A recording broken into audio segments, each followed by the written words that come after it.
embarking on a rather strange topic tonight. We're going to talk about UFOs. Now, this is an area that most people tend to relegate to the demented or incompetent or fringe-type people. And yet, the entertainment industry, of course, has picked up on this with the a crop circle thing called Signs, which many of you may have seen, and also Steven Spielberg did a mini-series called Taken, focusing on the abductions and so forth. And while these things are interesting entertainment, they are replete, of course, with all kinds of misinformation and legends and half-truths that get mingled with facts so that it's really just entertainment. But one of the things you and I have to face is what is the real reality here? Is this just a bunch of nonsense, a composite of hoaxes and pranks by various people through the years? Or is there something really going on? One of the things we want to explore a little tonight is, are the UFOs real? And if so, where are they from? What's their agenda? Are they friendly or hostile? And most important, what does the Bible say about them? So we're going to explore that tonight as we go forth on our exploration of UFOs and this strange term, the Nephilim. What is that all about? But before we start, since we are dealing with a very, very complicated area, an area where many of us have already formed opinions, let me remind you of there's a principle. According to Edmund Spencer, he articulated this: there's a principle which is a bar against all information. It's proof against all argument. And it's something which cannot fail to keep man in everlasting ignorance. And that principle is condemnation before investigation. So one of our challenges as we go into this very complicated topic is to set aside our prejudices and presuppositions, and let's see what we can find out. Now, the same idea is not only articulated by Edmund Spencer, but it also is in our collection of Proverbs by Solomon, who reminds us that he that answereth the matter before he heareth it, it is a folly and a shame unto him. So one of our challenges tonight is sort of set aside what we think we may have heard or what our basic prejudices are, and let's see what we can find out that might be new. Now, many of us, of course, have seen photographs, many of which are hoaxes, contrived, and so forth. There are many of these in the literature. I'm sure you've seen all kinds. The problem is that not all of them are. It may surprise you to learn that there are over 3,000 authenticated photographs in the classified community that are authenticated. So what's really going on here? See, the problem we have in researching this area is there is so much that's uncorroborated. There's a lot of deliberate disinformation, and certainly a lot of data which is unreliable. And the problem is, when you strip away the hoaxes and you strip away the nonsense and you set aside the uncorroborated, there still is too much to ignore that is substantiated, that involves multiple reliable witnesses, including multiple radar sightings. And radars generally don't have hallucinations.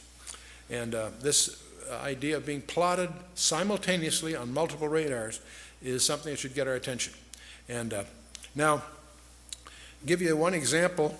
Back on June 18th of 1997, there was a strange vehicle that appeared over Phoenix, Arizona. In fact, went over most of the state at about 30 miles an hour, which is very slow for an airborne vehicle. There were some that said they felt they could have hit it with a ball that seemed that close as it went over. And it created quite a stir.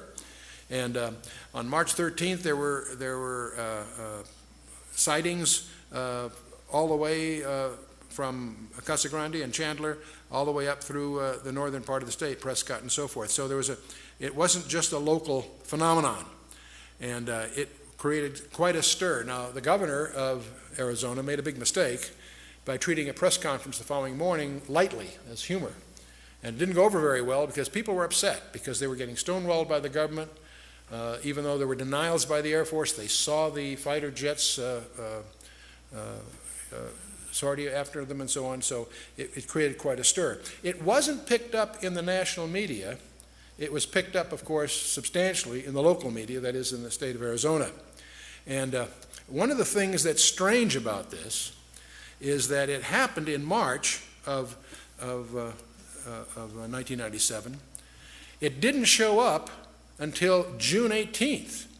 And what's strange to me is not just the event that happened in March, but there was no word about it in the national media. But then for some reason, no obvious reason, on June 18th, it was on the front page of USA Today. That's where this picture came from. It was on the NBC, CBS, CNN, all the major networks had this brief comment about what happened. What was puzzling about it didn't happen on June 18th, it happened back in March. And I haven't been able to determine what triggered the news media to make it a big event at that time. It's one thing it does demonstrate is how the news is managed, because all the networks pick it up at the same time for no ostensible reason. But as we talk about these kinds of things, sooner or later, we have to focus on the Roswell incident.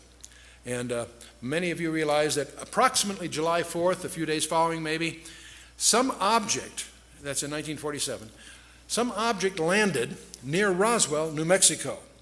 And Sheriff George Wilcox contacted the Roswell Army Airfield regarding wreckage that was discovered on Max Brazel's ranch, or in that area. The Army seals off the area and confiscates everything that was there. And on the 8th of July, Colonel William Blanchard, who was commander of the 509th Bomb Group, that was our primary atomic bomb group in those days, he issued an official press release stating that the wreckage of a crashed disk had been recovered. Now, this press release went out early enough on July 8th to be picked up by 30 newspapers across the country. And so it is. And this is a snapshot of what it looks like. The RAAF captures flying saucer on ranch in Roswell region and so forth. And no details of flying disc are revealed, et cetera, et cetera. Except within hours, something very strange happens. A second press release, which had tried to rescind the first one, was issued from the office of Brigadier General Roger Ramey, who was commander of the 8th Air Force. He resides at Fort Worth Army Airfield in Texas, which is about 400 miles away from the incident. But within hours, General Ramey issues a countermanding release, and he claimed that Colonel Blanchard and the officers of the 509th at Roswell had made an unbelievably foolish mistake that somehow they incorrectly identified a weather balloon and its radar reflector as the wreckage of a crashed disk. Now, frankly, everyone that heard this, that thought about it a little bit, realized that was just a very contrived cover story. And this press release that in effect hit the next day by General Ramey caused, it was in effect a denial, did not explain why they confiscated everything, why the whole subject has been classified to this day. And now what that really did, this absurd cover story, frankly, just fueled the 50 years, the intervening 50 years of conjectures and all kinds of anecdotal testimonies of people who were involved peripherally. All kinds of stories have been echoing throughout this half century that's transpired since July of 1947. And the stories typically maintain that there were 4 alien occupants of this disk, that 3 of them were dead, 1 was still alive. All these presumably were taken off to the never land of military security, and there's all kinds of stories that are too preposterous to really accept, and yet it continues. The great mystery about, when I travel, one of the most often questions I get is, what really happened at Roswell? Well, we don't really know what happened at Roswell. It's been classified, and we'll talk about that a little bit. We do know something that happened 9 months after the Roswell incident. Al Gore was born.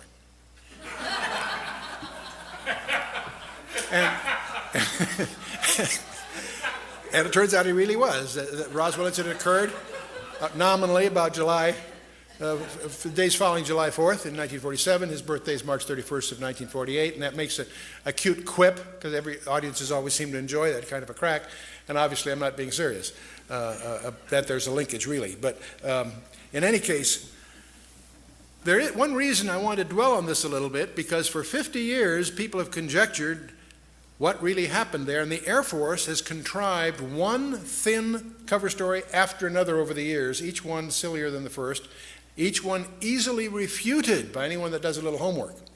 So you wonder, why is this thing still classified? Several presidents and half a dozen congressmen have tried to crack the security surrounding Roswell to no avail. What could have happened there that is still to this day regarded as an item of national security? And now, interestingly enough, just in the last few months, there appears that we now have what some people would call the smoking gun. There is some tangible evidence that's finally emerged that there was a crash of some kind, and it did have victims of some sort.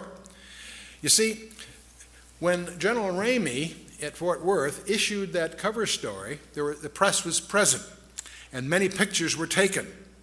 And James Bond Johnson of the Fort Worth Star-Telegram was among them. And on July 8th, he took a photograph, which a number of the photographs happened to show General Ramey clutching a sheaf of papers in his hand that apparently was a communique to Washington, D.C., and he happened to have that in his hand while he was going through this explanation and demonstrating that this really was a weather balloon. They had some props there that they showed and so forth.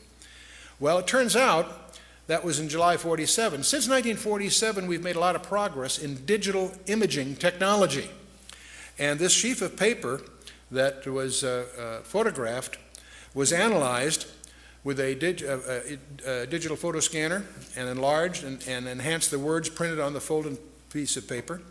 And then using a program for digital enhancement and analysis, it's now been reported on Associated Press on November 22nd of the year 2002 that David Rudiak was able to identify several key phrases on that sheaf of paper that General Ramey was clutching during that press conference.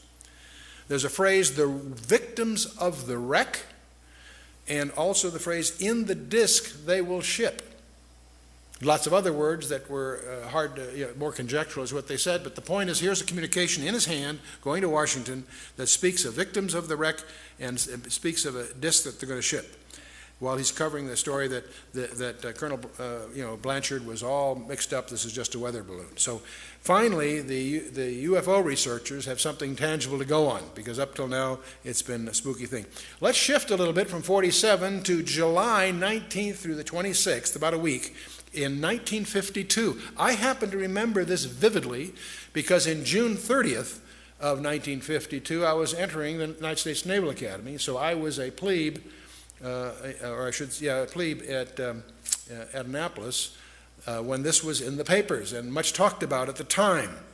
It turns out a number of UFOs harassed Washington National Airport, which in those days was the only airport there. We didn't have Dulles, this is before Dulles, and also Andrews Air Force Base, so badly they had to shut down the air traffic. And this went on and off and on for a week. And it was in the papers, because every time the Air Force would alert jets to investigate what these things were, they would disappear. As soon as the jets landed, they came back. And fiery objects overrun jets over Capitol in the Washington Post. These are headlines from that period. Now, one of the things, there again, they never really explained it. They issued some cover stories, but the truth of the matter is they didn't know what it was, and it wasn't just an incident one night. It went off and on for the better part of a week. Again, it created a problem just in blocking all the phone traffic, because everybody's calling what's going on and so forth, and so something real was happening, because you're talking here multiple radars.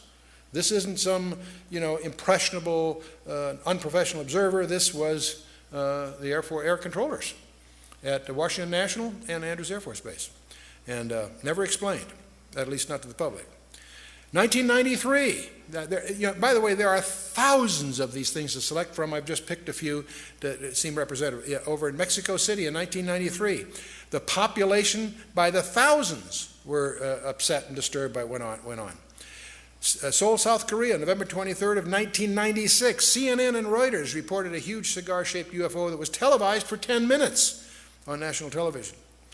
You know, when we talk about witnesses, there's all kinds of people, many very reliable professionals that have contributed to this background, but the ones that you and I would tend to presume would be the most reputable, most trained, and most competent in this area would be our astronauts. You think they know something about it. Do you realize that 13 of them have gone on record of seeing UFOs while they were doing their missions? Ed Mitchell, Apollo 14, April 1996, and this was on Dateline NBC. He said, NASA is covering up what really happened at Roswell, New Mexico. See, this isn't just the presumption of some journalists or the tabloids at the checkout stands in that market. These are serious people saying that something is being covered up. Astronaut Gordon Cooper has made many talks. In May 15th of 1963, he did the 22-orbit Mercury capsule. He saw a green UFO, which was also at the same time he saw it tracked by the radar in Australia. It corroborated this. And he's testified before the United Nations that UFOs are visiting this planet. And in May 1996, he said, we are being visited by aliens. So he's spoken a lot about this, so much so that some people tend to write him off. James Lovell, Frank Borman, Gemini 7, December 1965. On the second orbit of their 2-week flight, they saw a UFO. Gemini Control presumed it was the stage of their own Titan booster. But they indicated that they had both the booster and the UFO in sight, so that doesn't quite jive. Walter Schirra, these are all familiar names to most of us. Mercury 8, 1968. He was the first guy to use the term Santa Claus to indicate UFOs are near the space capsule. And so this was about December, so everybody thought that this was just a cute quip, but it was a code word. And it was later, in 1979, Maurice Chatelain, the chief of NASA Communications, confirmed that the Santa Claus phrase was a prearranged code word to deal with the UFOs without alarming the public. And Neil Armstrong, Buzz Aldrin, these familiar names to you? Are these guys competent? On Apollo 11, July 21st, 1969, both apparently saw lights in and on a crater, and there are unconfirmed reports that there were other spacecraft there. Some of this is classified, gets classified quickly, so we're treading on dangerous ground. But they have said 2 large objects, we're watching them. And Armstrong is quoted in some reports of a CIA cover-up. Now those reports get squelched, of course, so it's hard to separate what was just urban legend and what really happened. But if you go to Ed White, James McDivitt, James Lovell, Borman, Schirra, Gordon Cooper, these guys have all reported UFOs. Neil Armstrong, Apollo 11, Buzz Aldrin, Apollo 11, Ed Mitchell, Apollo 14, and on it goes. And one of the most interesting ones is John Blaha. He was a veteran of 5 space shuttle missions.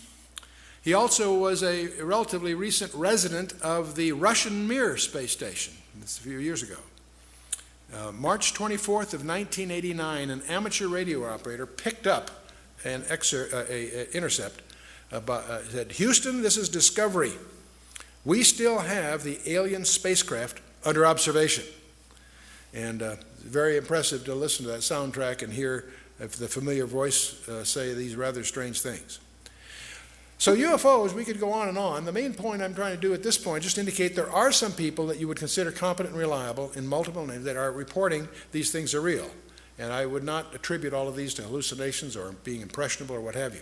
In fact, if you start looking into this area as an area of research, you'll find it extremely difficult because there are 6,000 professional publications in English alone that deal with this. There are 2,200 foreign publications, 1,350 UFO-related periodicals. And some of these, if you look at the books in the library, there are over 700 books that deal with UFOs just in the period from the 17th century to the Second World War, from 1650 to about 1945. There are over 300 books prior to the 17th century that deal with UFOs in the ancient times. So what on earth is this all about? You know, they've done polls. Do you realize that 57% of Americans, according to the polls, believe in UFOs? That's Doesn't make them real, but it says there's some phenomenology that must be real, even if just perceptions. 15% of Americans believe they have seen a UFO. How many of you in the audience have seen a UFO at one time? Okay, we're not going to take names. I just care. Oh, good, okay. Here's the shocking one. This blew me away when I first ran into it. Somewhere between 1 and 3%, various polls agree, somewhere between 1 and 3% of Americans claim that they have had an abduction experience. That's over 5 million people, or in that neighborhood. Not a few thousand deranged people, not a few, disaffected. This is, we'll talk a little more about this. This is a very, very disturbing phenomenon in the counseling profession. Now, part of the problem of the UFOs is they have some paradoxical behavior. On the one hand, they're seen by multiple competent witnesses.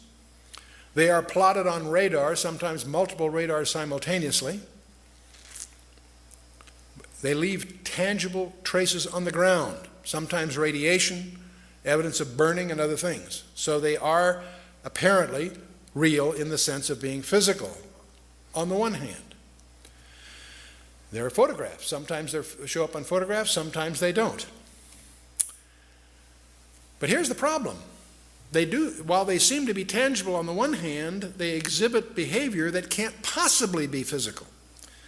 They can go in excess of 6,000 miles per hour without sonic boom. So what on earth does that mean? I'd like to know how they do that trick. They've been plotted making right-angle turns at over 16,000 miles an hour. That defies the laws of physics. That's now perhaps the most disturbing thing of all. They appear to have the ability to materialize and dematerialize without a trace. One of the great mysteries of the UFOs isn't seeing them, is trying to figure out where are they when you don't see them. Some people say, well, they're from another galaxy. Most physicists will debunk that for lots of reasons. They seem to pose that way, but for lots of, if they came, if there are that many coming from another galaxy, you'd think you'd sense the traffic. We'll come to some more reasonable explanations, and you're going to discover the two top researchers in the last century, really, is Jacques Vallée, France, and J. Allen Hynek, the American. Now, J. Allen Hynek was head of astronomy at Cornell, and he set out to debunk this nonsense about UFOs, and he became one of the most ardent, competent, balanced researchers in the trade. J. Allen Hynek, he died a few years ago. Those of you that saw the movie Close Encounters of the Third Kind, whether you realize or not, saw J. Allen Hynek because he was in the crowd. I was on a board in those days with Alan Adler from Columbia, and they had him as just a gesture appear in some of the scenes, just as an extra. And the lacune of that piece of fiction, of course, was patterned after Jacques Vallée, the Frenchman. Both of these respected researchers came to the conclusion that they're not intergalactic for lots of physics. There are a lot of physics rebuttals to that conjecture. They both argued that these things are demonic. Their term. They've written many, many books. You can check them out. These are not religious people. They're not people with any kind of personal agenda. But they came to the conclusion that these things, on the one hand, and by the way, we take for granted that we strip away the nonsense and the hoaxes, set that aside. There's tens of thousands of files you have to wallow through. When you cut through all that, there's still a core group, a substantial core group of real events that need explanation. And so on the one hand, they exhibit physical properties on the one hand. On the other hand, they also violate all physical laws. And so the conclusion that both J. Allen Hynek and Jacques Vallée and others have come to is that they're hyperdimensional, that somehow they come from another dimension periodically. That causes us now to stand back a little bit and do a little tutorial on hyperspaces. And we're going to get into why we feel that the Bible is an authenticated message of extraterrestrial origin in the first place. So let's talk a little about hyperspaces. There are only two kinds of... A hyperspace, by the way, just a term for a space of more than 3 dimensions. You and I are familiar with two-dimensional space. It's called a scratch pad, or a photograph or a piece of paper is a two-dimensional representation of something, typically. Three-dimensional space we're familiar with because we live in it, and we also build models in 3 dimensions. We probably have a vague feeling of a 4th dimension called time. We don't get too comfortable with that unless you've done some special study, but we sort of acknowledge that reluctantly. Hyperspaces, frankly, is just the term used to study spaces of more than 3 dimensions. And we discover there's only 2 kinds of people that can really relate to hyperspaces. And that's mathematicians with special training and small children. Okay? Because they haven't, their prejudice has been blindfolded, so to speak.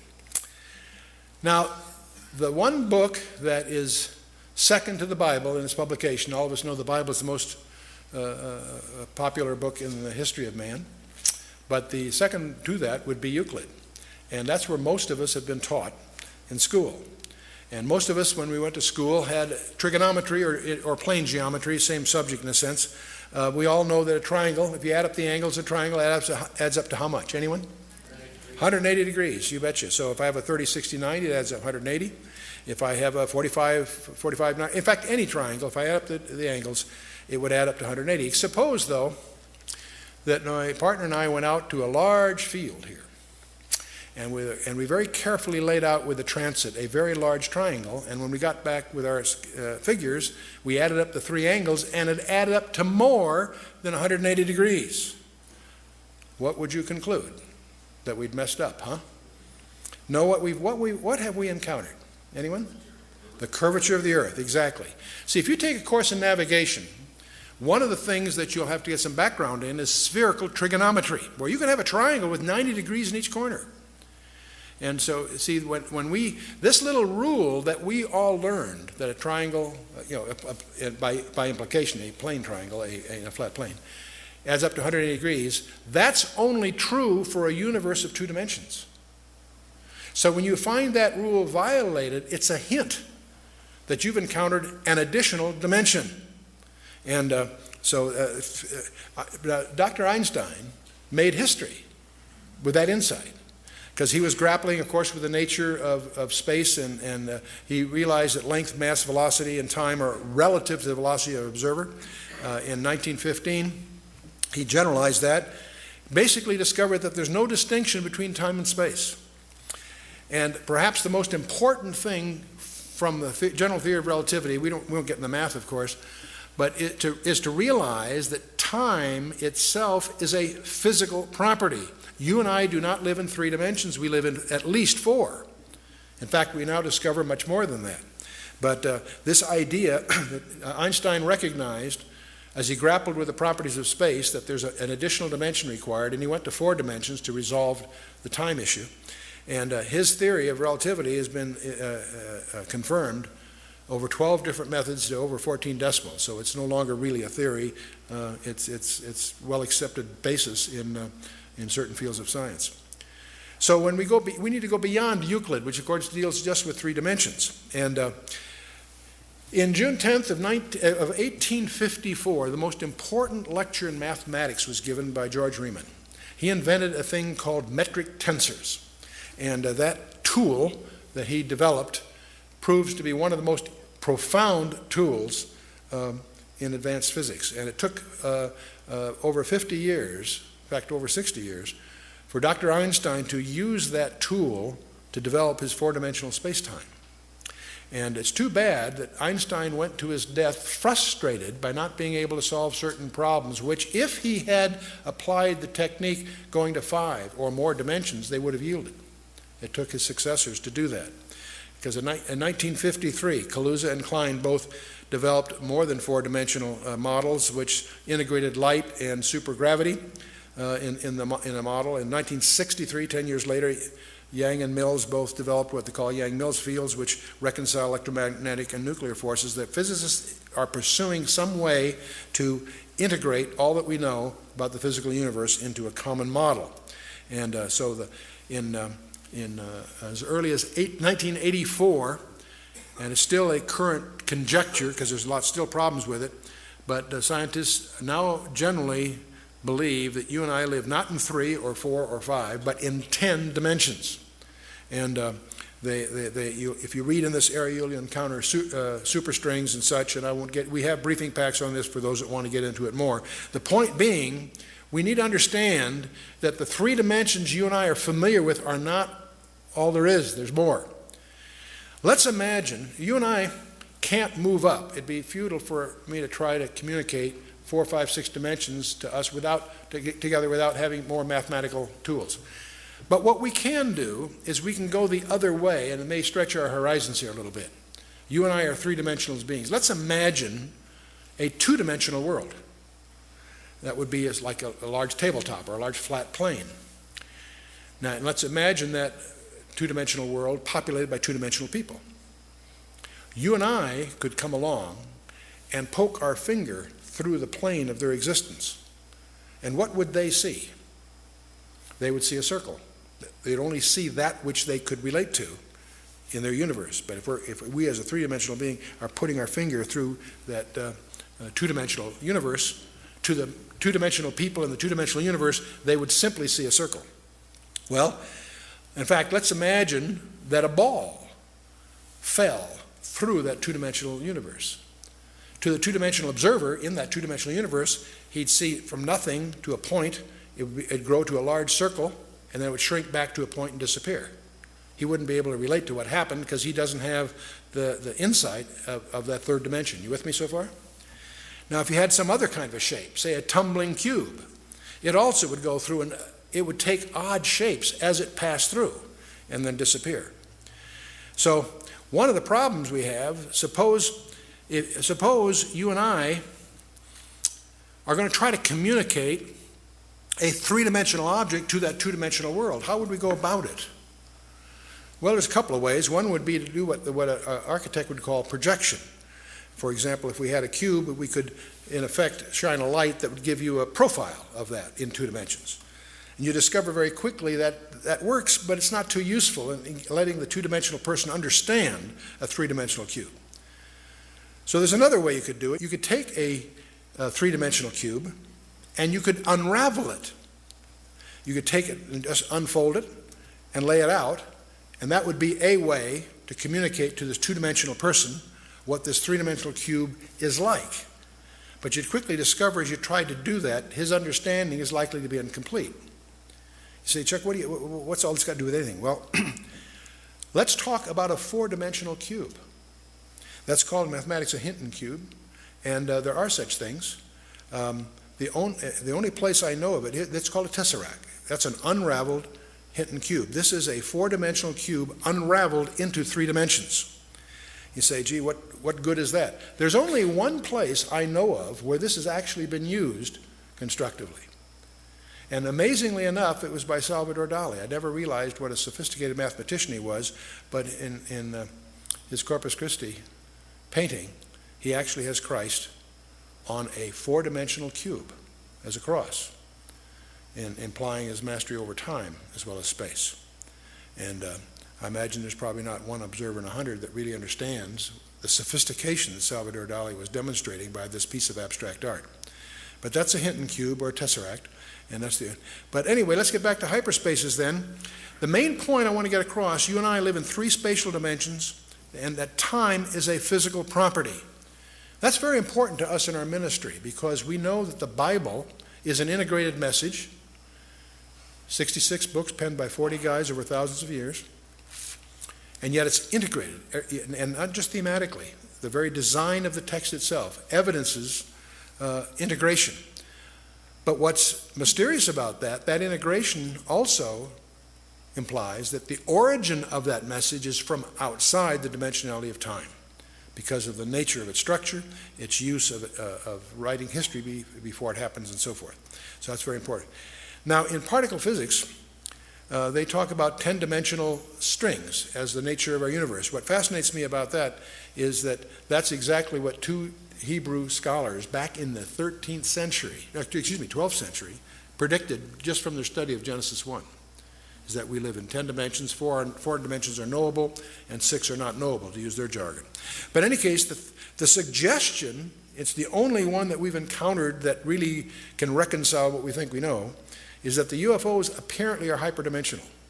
They apparently can enter our dimensional under certain conditions for certain periods of time. And so let's see. Now there's another aspect I'd like to touch upon about the whole UFO area. And getting back to the Roswell thing, why on earth is Roswell still classified? Why can't the American public or the world public be informed about what's really going on? It's all tightly classified. Well, back in 1984, an event occurred that deserves some comment. In 1984, several documents emerged within the UFO community. One was a briefing addressed to President-elect Dwight D. Eisenhower by Rear Admiral Roscoe Hillenkotter, and it was dated 18 November 1952. And there was also a special classified executive order signed by Harry S. Truman to the Secretary of Defense. In those days was James Forrestal. It was dated 24 September of 1947. And his letter apparently authorized him to establish a board of suitably qualified persons to be answerable directly and only to the President. And the code name for this august group of appointees was Majestic 12. That was the code name. And these documents, all kinds of documents show up, CIA documents and other things, including this memo that signed by Harry Truman establishing this august group.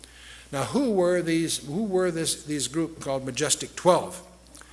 Well, one, of course, was Secretary of Defense James Forrestal, Rear Admiral Roscoe Hillenkotter, who was prominent in those days, Dr. Vannevar Bush, who was probably the most famous scientist of the period, General Nathan Twining, head of the Air Force, General Hoyt Vandenberg, General Robert Montague, and a number of civilians that you may not have heard of, Dr. Detlev Bronk, Dr. Jerome Hunsucker, Mr. Sidney Sowers, Mr. Gordon Gray, and Dr. Lloyd Berkner, and one guy we will talk about a little bit is Dr. Donald Menzel. And these were, when Forrestal died, by the way, in 1949, General Walker Smith replaced him. But these 12 people apparently were known in the classified community, it would seem, as Majestic 12. Well, these are interesting people. You see, first, of these 12 people, there was Secretary of Defense, of course. 3 of these people were the first 3 directors of the CIA, the Central Intelligence Agency. Actually, the Director of Central Intelligence, that was the successor to the Office of Strategic Services, the OSS, which later became the CIA. 5 of these people were top scientists in aviation, research and development, and astronomy. All of these people held the highest security clearances anyway. Let's talk a little bit about Admiral Hillenkotter. He was not, turns out, he was not simply a Navy man. And by the way, I want to mention something. A lot of people have heard about Majestic 12. And a lot of people also understand that it's been all debunked. But we're indebted to a very, very patient, thorough, diligent researcher by the name of Stanton Friedman, who published a book on this. And what he did, he developed dossiers. He spent 20 years developing dossiers on each of the 12 to try to understand as much as he could about their personal lives. Rear Admiral Hillenkotter was not simply a Navy man. He was the first director of the CIA, which was also established, interestingly enough, in September of 1947, just months after the Roswell incident. He retired from the U.S. Navy in 1957 and soon was appointed on the board of governors of NICAP, which was considered the most influential UFO organization in the 50s and 60s. Dr. Vannevar Bush, this is a name you probably heard. He's a world-renowned research scientist. He was the head of MIT between the 2 world wars and head of the Office of Scientific Research and Development. He led the development of the atomic bomb, the proximity fuse, radar, and 100 other high-tech systems with military applications. See, that's why he's so well known. He was also well known for establishing a policy of compartmentalization of classified work. It was previously the style in research labs to give people a lot of freedom of movement. And he was the one that saw the need for compartmentalizing, letting scientists have only the information they need to know so that they could control the transit of information within the organization. So this whole idea of, we're going to talk about compartmentalization here shortly. Well, this whole MJ-12 there are two kinds of people, those that have never heard of MJ-12 and those that know that it's just it was just a hoax. You see, somebody noticed that apparently that the typewriter that was used to type the Truman Executive Order of 1947 was deemed a Smith Corona model that had not been manufactured until 1963. So you start to smell a hoax if that's true. The signature on the the signature on the memorandum had apparently been photocopied from an unrelated letter that Truman wrote to Vannevar Bush back written in 1st of October of 1947. So you get the impression this thing was just a hoax. There are other anomalies that were noted and published in various media, so it quickly, within the UFO community, in just a few years, it was recognized by everyone that these documents were just fakes. And so most people either never heard of MJ-12 or they, quote, know, close quote, that it was just a very elaborate hoax. Until Friedman comes along. Stanton Friedman, he was a nuclear physicist. He spent over a decade painstakingly probing 15 libraries and archives, and he now has cast significant doubts about the doubters. He has refuted most of the documentation quibbles that were raised by the skeptics, but more importantly, he compiled detailed dossiers on each of the 12, and he's made some intriguing discoveries. See, by collecting the details on each one, some very interesting corroborations have emerged. And these are all published in his book, Top Secret Magic, in 1996. Let's take General Nathan Twining as an example. He had been scheduled to fly to Seattle on July 16th of 1947 to review the new B-50 bomber that was being built by Boeing at that time, and also to do some fishing with some old friends. So that was all scheduled for some time. Suddenly, General Twining canceled his Seattle trip and headed for New Mexico on July 7th. This is billed as just a routine inspection, but that doesn't jibe with the apparent urgency to upset all these other long-laid plans for no apparent specific reason. It's also interesting that on July 9th, President Truman met with New Mexico Senator Chavez with no reason given. So you get the feeling behind these calendar entries there's something going on. Another interesting guy is Donald Menzel. He apparently, Friedman discovers, led a double life. As a UFO debunker and a distinguished astronomer in public, he was a well-known astronomer. He also ran around poking holes at these UFO conjectures that were going on in those days. But it turns out he was also a linguist, a cryptographer, and a consultant to the National Security Agency and the Defense Intelligence Agency for more than 30 years, and this was not known in the public. There's something Stanton found out by doing his homework. He held a top-secret ultra clearance, and none of this was known to the general public. So it's interesting, whoever contrived this hoax had a lot of inside information somehow.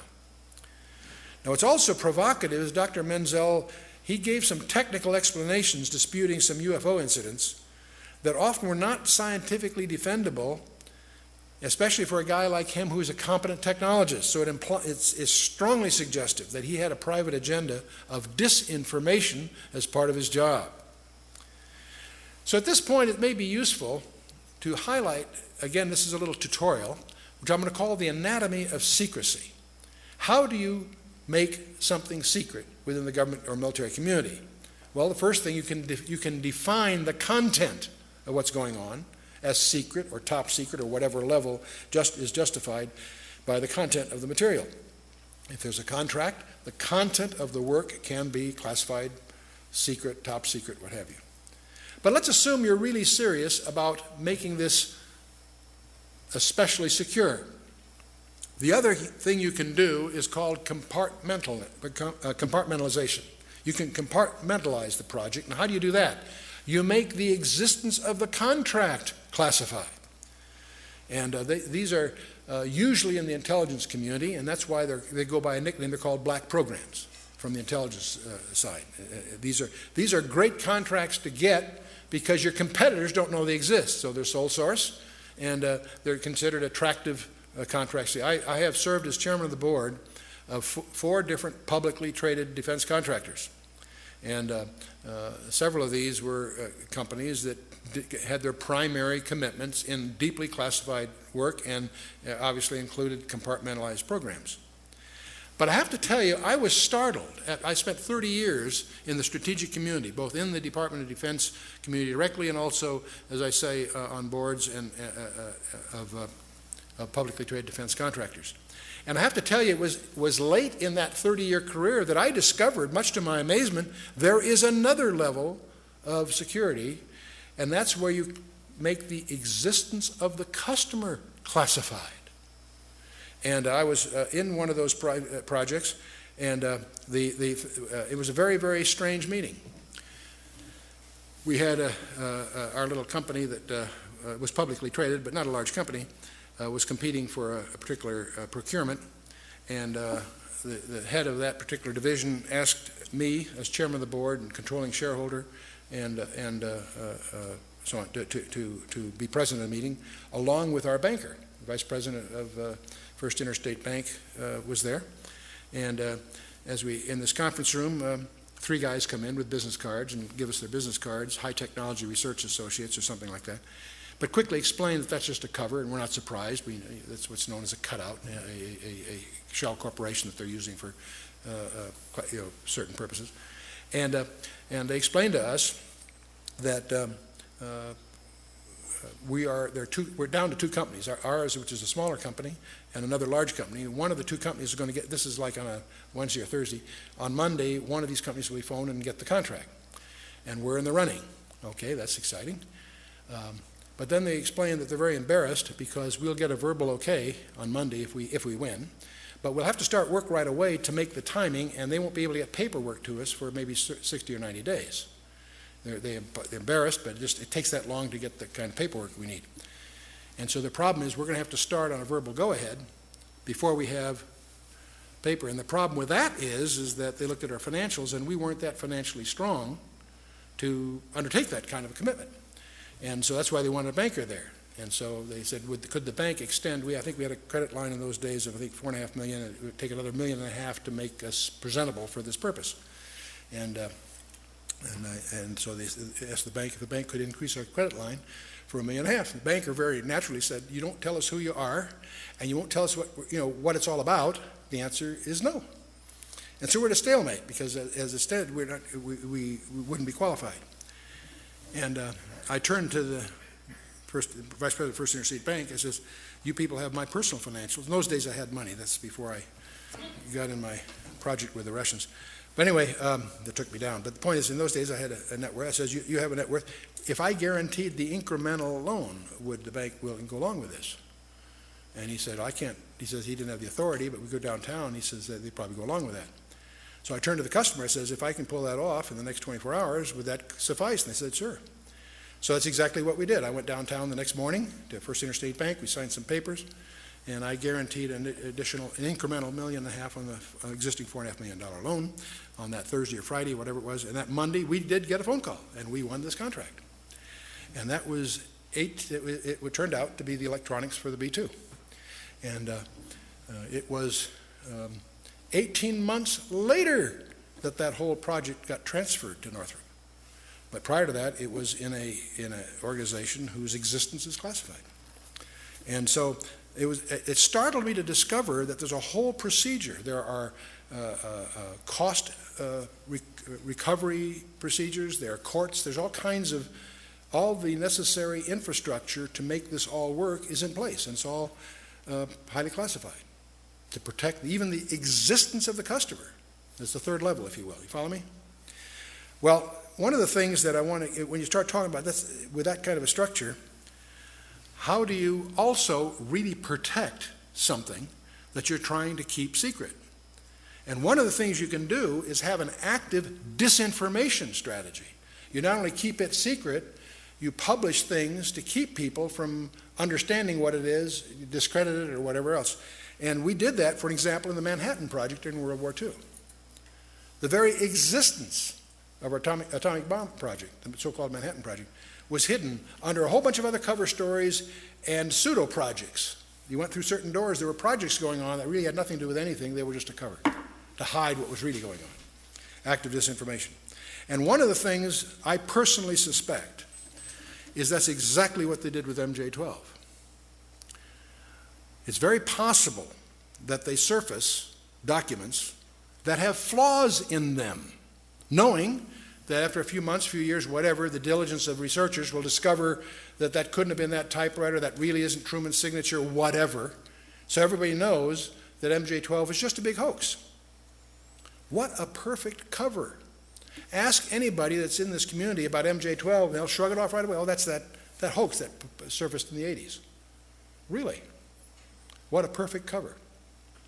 And obviously, if I think it's real, I think it's continued. It obviously has gone under new names and so forth. But I suddenly began to realize that the debunking of MJ-12 may be very well, there's a number of reasons I don't want to get into that caused me to suspect that that all was contrived.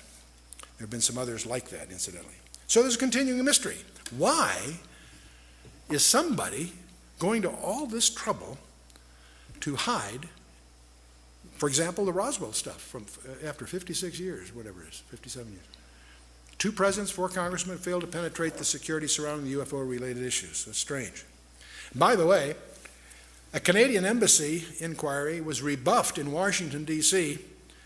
with the disclosure that the topic of UFOs enjoys a classification higher than our most secret warheads, the W-88s.